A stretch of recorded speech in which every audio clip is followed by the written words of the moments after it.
It's a little bit early in the day, but it is 5 o'clock somewhere. Cheers to both of you, and we will Cheers, Ben. reconvene after Nottingham.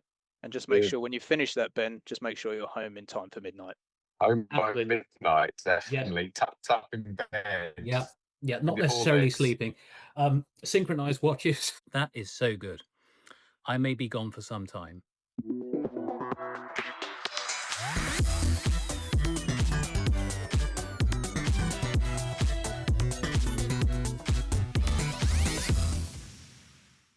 Welcome back to Cricket and Cocktails. England's Test series against New Zealand has ended in a series defeat which was completed at Trent Bridge, but was dominated by the shock announcement of the retirement of England captain and all-rounder Ben Stokes. Curiously, the announcement became public knowledge shortly before the tea interval on day 4 of that match, and at that stage Ben Stokes was running into bowl. He took his final wicket in Test cricket, having Zach Folkes caught behind. But New Zealand added another 54 runs after that dismissal. Daryl Mitchell scored a brilliant century, and England was set the unlikely victory target of 373 runs. England tried to blitz that target at first. Ben Stokes promoted himself up the order to open the innings with Ben Duckett and blasted 30 runs off 20 balls. New Zealand, at least in part, were on the defensive, but they still took 4 England wickets before the close of play to leave England 103 for 4. England lost Joe Root and Emilio Gay shortly after the resumption of play on the Monday, and from then on the chase never really looked on. England lost by 160 runs. It's New Zealand's first series win in England since 1999. It's England's first defeat in a Test series at home in more than a decade. I ask the question, what next for English cricket?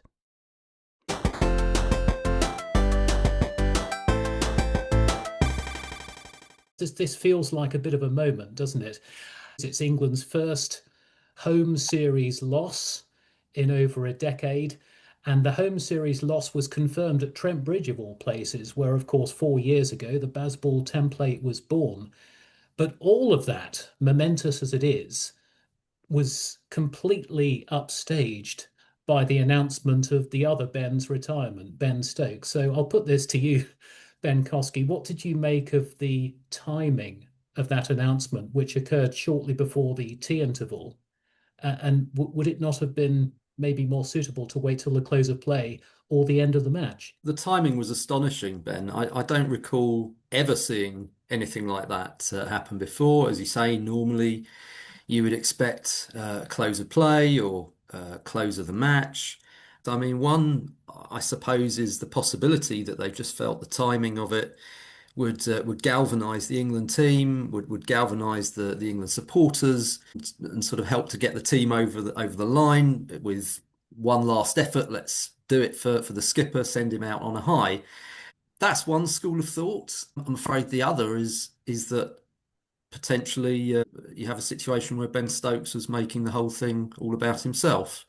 And I'm afraid the way that then they approached the chase, the way that he went into bat to open the batting, seems to indicate that the second one is more likely. So I think it would be interesting to know who made the decision about the timing. Was it Ben Stokes? Was it the ECB? Was it somebody else? But yeah, overall, very strange situation, and ultimately not something that has worked out well for English cricket. Alan, it did work for a short period of time, in so much as England had about 30 runs on the board after 5 overs. Ben Stokes had blasted a couple of sixes by that point, and the New Zealand captain Tom Latham was forced into at least a semi-defensive position. Would that have been a suitable time to play a bit more conservatively, in which case England might have had more wickets in hand going into day 5? Yeah, the approach was just utterly bizarre. I kind of think everything that England, the management, the players, and the structure has done really since the Ashes has been utterly bizarre, both on the field and off the field, actually. I mean, chasing, was it 373 to win a test? That doesn't happen very often.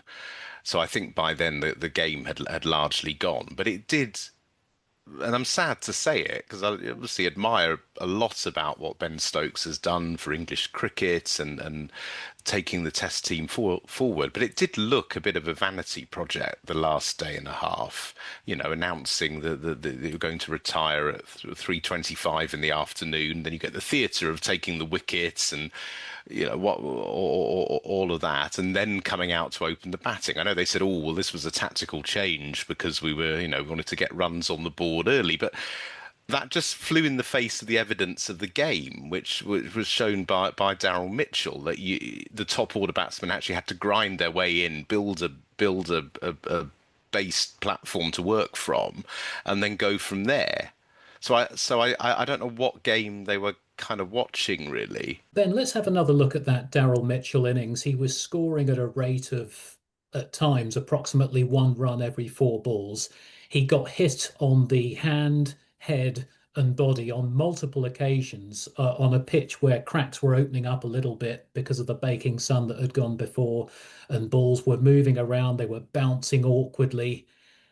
But we did see evidence with the older ball, particularly on day 5, when that movement was a bit less pronounced. So maybe the template was to bat patiently against the new ball, which England patiently did not do in the second innings, and then get a little bit busier against a softer ball. Is that one of the critical errors that England made? Yeah, I think absolutely, Ben. That's you put your finger on that. I think we'd all agree, yes, that the pitch was perhaps not as heavily weighted in favour of the batters as it was on the first couple of days.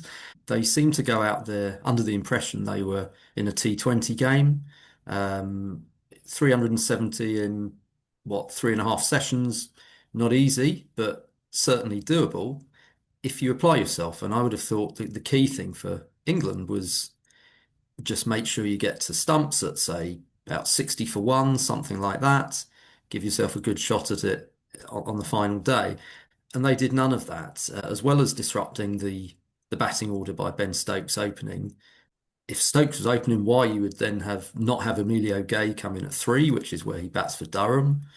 Why you would have Harry Brook come in ahead of Joe Root to play one of the most immature test innings I think we've ever seen. Really, the logic just wasn't there. And I think, as you say, Daryl Mitchell deserves credit. New Zealand as a whole deserve a great deal of credit. It wasn't just the body blows of Daryl Mitchell that New Zealand had to cope with. On that final day, Tom Latham had a walking wounded bowling attack. Among the quicker bowlers, because of various injuries to Zach Folkes, Ben Sears, and Will O'Rourke at various stages during the game, Nathan Smith was literally the last man standing, and he had to bring on the left arm spin of Mitchell Santner perhaps a bit earlier than he would otherwise have done. I know this is the first New Zealand Test series win in a series of 3 games or more since 1999, and the one before that was in 1986. But I can't imagine Captain Jeremy Coney in the class of 86 or Stephen Fleming in the class of 99 had to deal with an injury list anywhere close to that, did they? Absolutely not. And also, I mean, the other difference, those 2 successful New Zealand visits that you mentioned in 86 and 99, the difference is both of those had a great all-rounder. Well, 86, Richard Hadley, and 99, Chris Cairns, each of whom had a massive impact on the respective series that they played in. They didn't have in the bowling, as you say, by the end when it was down to the sort of walking wounded, they really didn't have that sort of quality there, which again just leads even more to the point that we were saying earlier, that England's entire approach should have been to recognise the game's situation. Say, if we can, as Ben said, get to sort of 60 for 1 at stumps, there's nobody much that we have to face on the last day. So I know it's easy for us sat on the sofa, but you think, well, this looks fairly simple, basic cricket. The sort of thinking behind it, and just seems completely absent at the moment. But yeah, I take nothing away from New Zealand. Credit, it's very hard to come to England and win a series. Australia haven't done it since, well, almost as long, really, 2001. So it's difficult to do. So huge credit to them. But I think England sure as hell helped them in that regard. Yes, and of course, this time, Ben, New Zealand have done it without a quality all-rounder. Now, let's go back to our own all-rounder, which we've just lost. There's a very interesting article on BBC Sport talking about the mindset of Ben Stokes, not after Lord's, before the Test series started. And the article argues very strongly that Ben Stokes was already considering his position before the Test series started. Do we believe that some of that mental anguish manifested in the Ashes tour last winter, which I think we would both agree was poorly planned, almost no match preparation, a frontline spinner that was never used, the awful optics of the busman's holiday in Noosa? We can't really blame Ben Stokes for all of that. Surely at least a portion of that blame has to be attached to the management and the direction of the England team, does it not?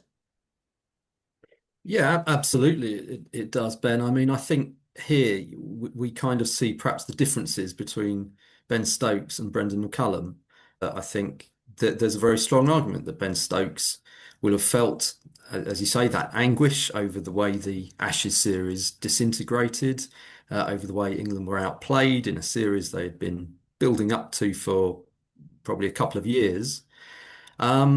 And would have been questioning his position. And you contrast that with the coach, whose whole demeanour was shrug the shoulders, nothing wrong here. I certainly don't accept any blame, no contrition, nothing needs to change, etc. So in that regard, you could certainly say Ben Stokes's reaction to the Ashes was more what you would expect, and potentially that has spilled over into this summer. I mean, we did discuss, I think, Ben Stokes' position after the Ashes series, should he remain as captain? And I think the general consensus was, well, who else can do it?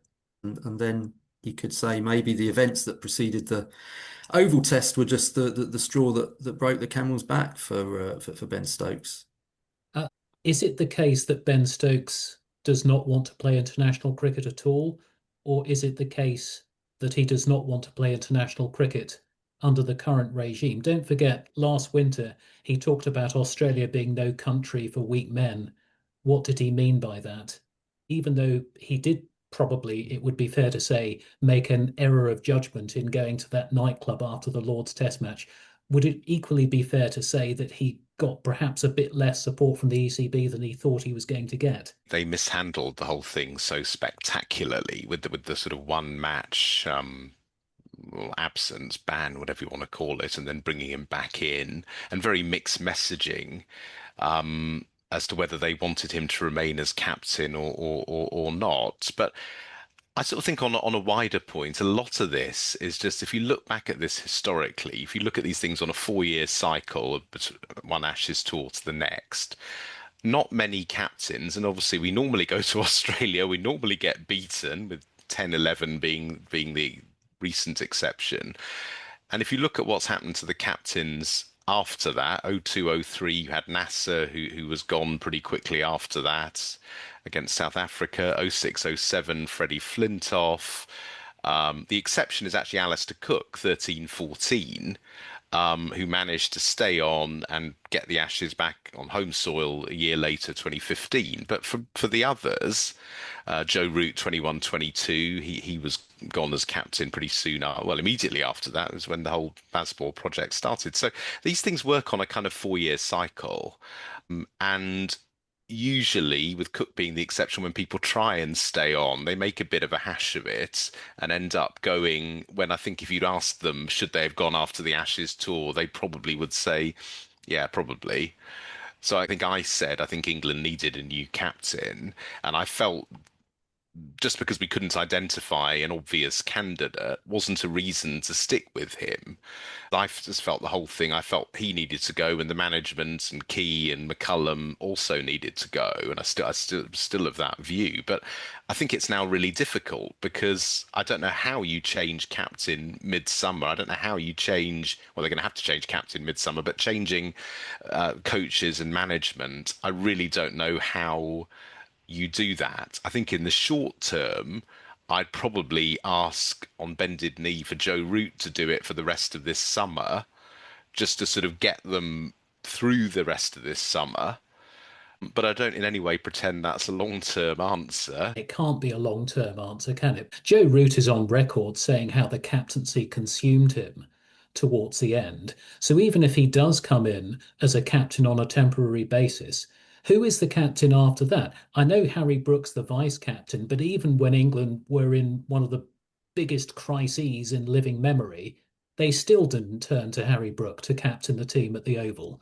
So that has to cast doubt on whether or not you promote the vice captain. So if it's not him, do you promote someone else within the England setup, or do you bring in a completely different captain from one of the counties? For me, it's the latter. It's you bring in a completely different captain from outside the current team. I think what is key, as you said, Ben, they didn't trust Harry Brooke to captain the team at the Oval. I think his antics over the winter suggested certainly to me, to a lot of people, I think that he's not suitable to be Test captain. His innings at Trent Bridge in the second time around also suggested he doesn't have the maturity, the common sense, whatever, to lead the side in the longer form of the game. I think there's a wider point here, actually, which is that for years, England's Test captaincy has not even been a contested position. I'm not even sure how many years it is since we had interviews, so to speak, for that role. It's a long time. It's been an automatic kind of conveyor belt of next best batter off the line automatically gets the job. I think we need to get away from that. We need to have it sort of almost an open audition. We need to have candidates. I mean, my personal preference at the moment, because I do think it should be someone who has played Test cricket, even if they're not at the in the setup at the moment. My personal preference long term would be Sam Curran. I think he's someone who could do the job, and he would also, of course, fill the all-rounders role in the side, which has been now vacated by Ben Stokes. He's not the only person who could do that, but he's one person who could do that. I think there are others. I mean, if you are looking within the squad, I think it's pretty clear that the setup see Jacob Bethell as a long-term captain. Well, let's consider some bowlers. Again, there might not be any obvious ones in there at the moment, but for me, one of the crazy things of years gone by is that Anderson and Broad were not considered as captains. For me, there's no reason why a bowler can't be a successful Test captain or an all-rounder as we've had recently. So I would like to see an open process. I would like to see interviews rather than just this automatic passing on of the baton to the next man in line, which is what we've had for years. It does feel a bit like that, doesn't it? Alan, do you take a slightly different view? Would you promote from within, or would you throw the process open to the counties, as Ben is suggesting? I really don't know. I mean, what have we got? 3 tests this summer.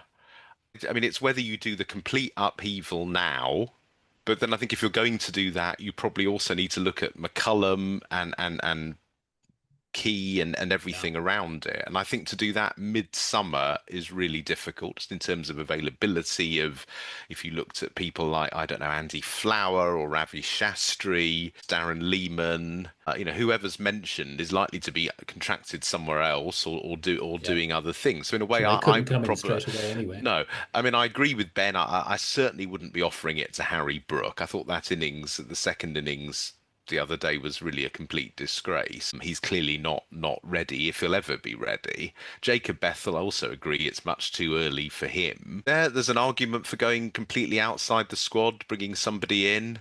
Dare I say, going for the equivalent of the Andy Burnham option, in sort of whatever. But I mean that's a risk, right? It's a huge risk. I suppose, but then I suppose none of the options from where we've got to is risk free, really. Well, It's a bit like the Welsh station master, or was he Irish? Who said, "If I were you, I wouldn't start from here." I mean, they've got themselves in a real old pickle, haven't they? well, they have to start from where they are, don't they? I mean, there's Indeed. literally nowhere else that they can start from. I mean, one of the issues is while Andy Burnham is going to attempt to rewire the country, someone has to come in and attempt to rewire English cricket. Now, one of the difficulties with moving McCullum on is he's contracted until the end of next summer. He's a multi-format coach. If you tried to move him on completely from all formats, that would cost the ECB quite a lot of money. Do you retain him as a white ball cricket coach and bring someone else in?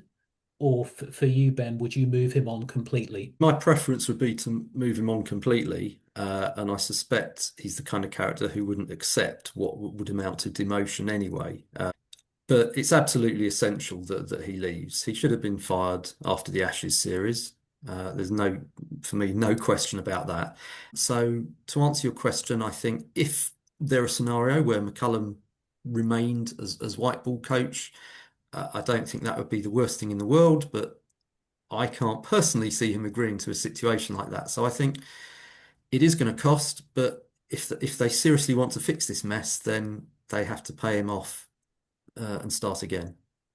You talk about driving the game forward and being entertaining. Well, you're only driving the game forward and entertaining if people are willing to pay to watch it. And how many people do you think would have paid, Alan, to go into Trent Bridge on day 5 with England already 4 down and a long way behind? How many people would have paid to watch that? Well, I mean, you say that, and I hear you, but I do think one of the problems, I mean, it's a sort of nice problem to have, is that test grounds in England are pretty much full most of the time. And in a way, that's why we get on this sort of circus where they sort of say, oh, well, the punters are still coming, it's still making money. I think this one is different because I kind of think we've grown accustomed to losing Ashes series in Australia. But I think losing at home against other nations is kind of just unacceptable, really. And the way England are playing at the moment, you do wonder actually who they would be capable of beating at home because their entire approach, their basic out cricket, you've got a wicket keeper who doesn't, we've been over all this, doesn't keep wicket, two or three crucial catches drop, people batting out of position. Well, I mean, quite literally in the case of that final run chase, but even in terms of the sort of original position they've got within the side, batting out of position compared to what they do for their county, a lot of this has to be laid at the door of McCullum. We should be beating New Zealand at home. We just should. Well, though Nathan Smith bowled and Mitchell Santner bowled when everyone else was injured, the New Zealand fielding was terrific. New Zealand could, at the very least, have been made to work much harder for that victory if England had shown a little bit more nous and a little bit more patience on Sunday, so that they went into day 5 with more wickets in hand. I would like to ask you one final question before we wrap up. Where does Rob Key sit in what's been a fairly dreadful period of cricket for England? They've now lost 7 Test matches out of 9. Does Rob Key stay or does Rob Key go? Now, remember, it was put to Rob Key that there was a bit of ambiguity about the curfew. And he did say that the curfew was communicated internally and externally to the players, but that there wasn't a blueprint. So does that mean there was nothing in writing? And it was so vaguely applied that Gus Atkinson was actually right when he said he didn't know it applied after the Lord's Test match. What's your view on that? I get the feeling with Rob Key that, unlike Brendon McCullum, he does recognise there are problems. He does recognise there have been mistakes. I'm not sure he is capable of fixing the problems, though. And I think ultimately, you look at the chain of command, he is the man at the top of English cricket. And I think it is hard to see a situation where Rob Key remains in place. It feels like you've got a situation where the captaincy is changing. I think we agree the coach needs to change. It's probably got to be a clean sweep for me. Alan, same question to you. Does Rob Key stay or does Rob Key go? And if Rob Key does go, who would you bring in? I think probably just because we are literally right in the middle of the season, I think I would probably fudge it, going back to where we started for the rest of this summer. I'd bring Root in as captain for the Pakistan series, but I would be moving Key and McCullum on at the end of the summer. In terms of who replaces him, I really don't know. I mean, there must be good candidates out there. Maybe somebody from the recent past, an Alistair Cook figure, for example, or do you go from somebody overseas? And in terms of the coach, I think I mentioned a few: Ravi Shastri, Darren Lehman, Andy Flower. I mean, there are good candidates. England have got, I think, as Michael Vaughan said, England have got plenty of talent. It's not being nurtured at all. That whole test match blueprint is completely shot at the moment. So they need to get back to that and get some people in to get some basic disciplines. And I kind of think if you had discipline on the field, somehow in a weird way that would translate to discipline off the field as well. And actually you wouldn't really need to be telling grown adults to be tucked up in bed by 12:01 because it's kind of patronizing and sort of unnecessary. But it's something about the indiscipline on the field has spread everywhere. It needs correcting, but I don't think it can be corrected until the end of the summer, sadly. Gentlemen, we are out of time. I want to thank both of you for your time on Cricket and Cocktails. We've got quite a long break before the test arena is re-entered as far as England is concerned. That's not until August when Pakistan come to England. And by then, who knows where we'll be? Maybe we will be living in a country that's been rewired by Andy Burnham, and we'll have an English cricket regime that's been rewired either by existing personnel or completely different personnel. We don't really know, do we? But for the time being, thank you very much for your appearance on Cricket and Cocktails, giving so generously of your time. And we will reconvene in August. Goodbye for now.